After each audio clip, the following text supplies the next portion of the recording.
উত্তর পশ্চিম বঙ্গোপসাগর ও তৎসংলগ্ন এলাকায় অবস্থানরত ঘূর্ণিঝড় রিমাল উত্তর দিকে অগ্রসর ও ঘনীভূত হয়ে একই এলাকায় প্রবল ঘূর্ণিঝড়ে পরিণত হয়েছে। এটি আজ ২৬ মে ২০২৪ সকাল ৬টায় চট্টগ্রাম সমুদ্র বন্দর থেকে ৪০০ কিলোমিটার দক্ষিণ পশ্চিমে, কক্সবাজার সমুদ্র বন্দর থেকে ৩৬০ কিলোমিটার দক্ষিণ পশ্চিমে, মংলা সমুদ্র বন্দর থেকে ৩০০ কিলোমিটার দক্ষিণে এবং পায়রা সমুদ্র বন্দর থেকে ২৯৫ কিলোমিটার দক্ষিণে অবস্থান করছিল।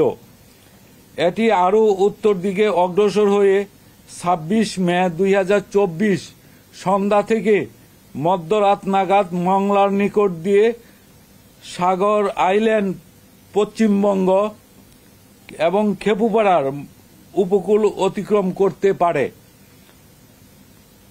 বাংলাদেশের উপকূলীয় এলাকায় প্রবল ঘূর্ণিঝড়ের প্রভাবে ইহার অগ্রভাগ দমকা এবং জোরো হাওয়ার সৃষ্টি শুরু হয়েছে।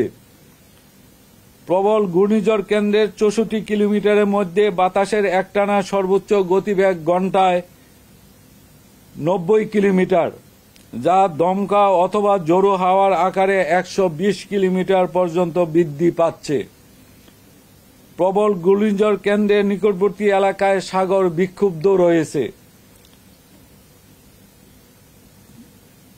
প্রবল ঘূর্ণিঝড় কেন্দ্রের ৬৪ কিলোমিটারের মধ্যে বাতাসের একটানা সর্বোচ্চ গতিবেগ ঘন্টায় ৯০ কিলোমিটার, যা দমকা অথবা জোরো হাওয়ার আকারে ১২০ কিলোমিটার পর্যন্ত বৃদ্ধি পাচ্ছে।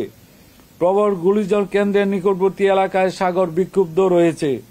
পায়রা ও মংলা সমুদ্র বন্দরকে ৭ নম্বর বিপদ সংকেত নামিয়ে তার পরিবর্তে ১০ নম্বর মহা বিপদ সংকেত, আমি আবার বলছি ১০ নম্বর মহা বিপদ সংকেত দেখাতে বলা হয়েছে।